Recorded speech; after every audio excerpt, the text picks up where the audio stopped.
Hana mến chào cô bác, anh chị và các bạn. Món bánh đúc gân hầu như ai cũng thích, nhưng để làm ra chiếc bánh này thì cần rất nhiều công đoạn và thời gian. Vì vậy, mỗi khi thích ăn thì hầu như ai cũng ngại làm.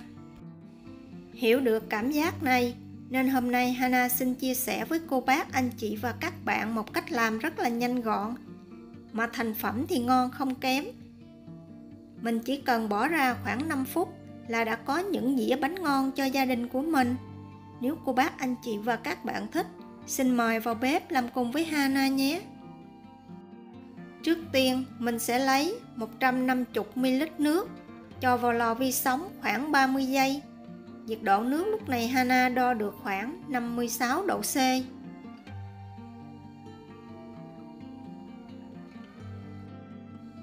Và đây là nguyên liệu chính không thể thiếu.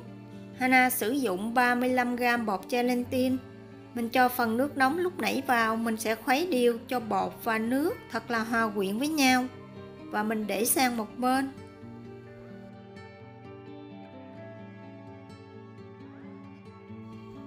Tiếp theo, Hana sẽ đi pha hỗn hợp gồm có 150ml sữa tươi loại không đường, 250ml nước. Và để cho bánh có vị ngon hơn thì Hana sử dụng thêm 1 muỗng canh đường cát. Mình sẽ khuấy đều hỗn hợp này.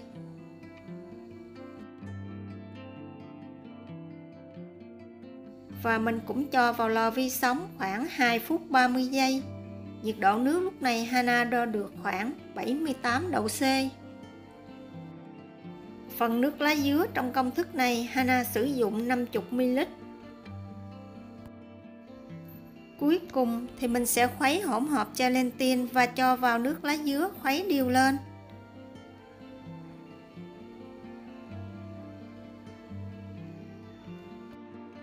Để cho bánh được mịn màng hơn thì cô bác, anh chị và các bạn mình nhớ lọc qua rây cho thật là mịn.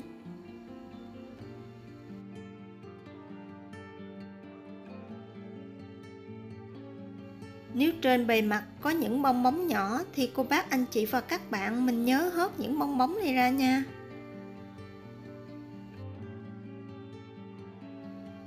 Hỗn hợp bột bây giờ vẫn còn nóng ấm, nên cô bác, anh chị và các bạn mình nhớ để cho thật là nguội.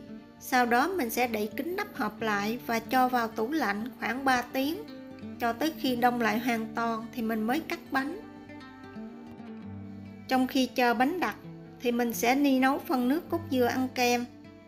Hana sử dụng 150g đường thốt nốt, mình sẽ cắt nhỏ ra.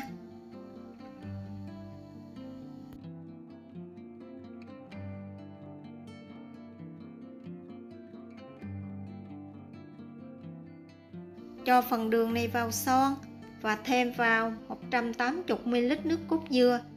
Mình sẽ khuấy đều.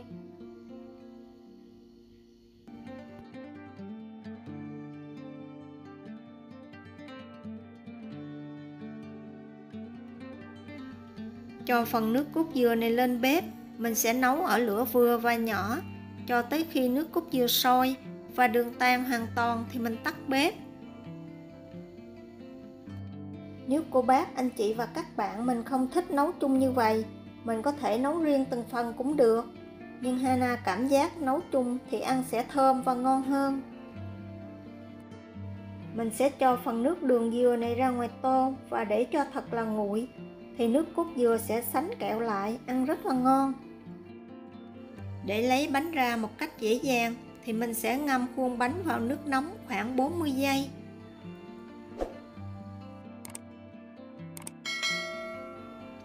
Lúc này bánh đã róc thành khuôn, mình sẽ ụp bánh ra một cách dễ dàng. Và đây là thành phẩm bánh của Hana sau khi làm xong. Bánh có màu xanh lá dứa rất là bắt mắt, mùi vị thì thơm ngon. Và đặc biệt là có độ dai giòn sừng sực. Cô bác, anh chị và các bạn mình có thể thay thế bằng bột rau câu, nhưng với Hana thì bột rau câu làm ăn không có ngon. Nếu thích béo hơn thì cả nhà mình thắng thêm nước cốt dừa. Chan một ít nước đường dừa lên trên mặt bánh, rải một ít mè rang vang Vậy là mình có một dĩa bánh vừa ngon vừa mát cho gia đình của mình nhân dịp cuối tuần, đặc biệt là ăn nhiều mà không sợ mập. Hy vọng cô bác, anh chị và các bạn sẽ thích những gì Hana chia sẻ. Nếu thích, nhớ đăng ký ủng hộ kênh của Hana nhé. Hana cảm ơn cô bác, anh chị và các bạn rất nhiều. Hana kính chúc cô bác, anh chị và các bạn nhiều sức khỏe, nhiều niềm vui và nhiều hạnh phúc. Hana xin chào tạm biệt và hẹn gặp lại lần sau.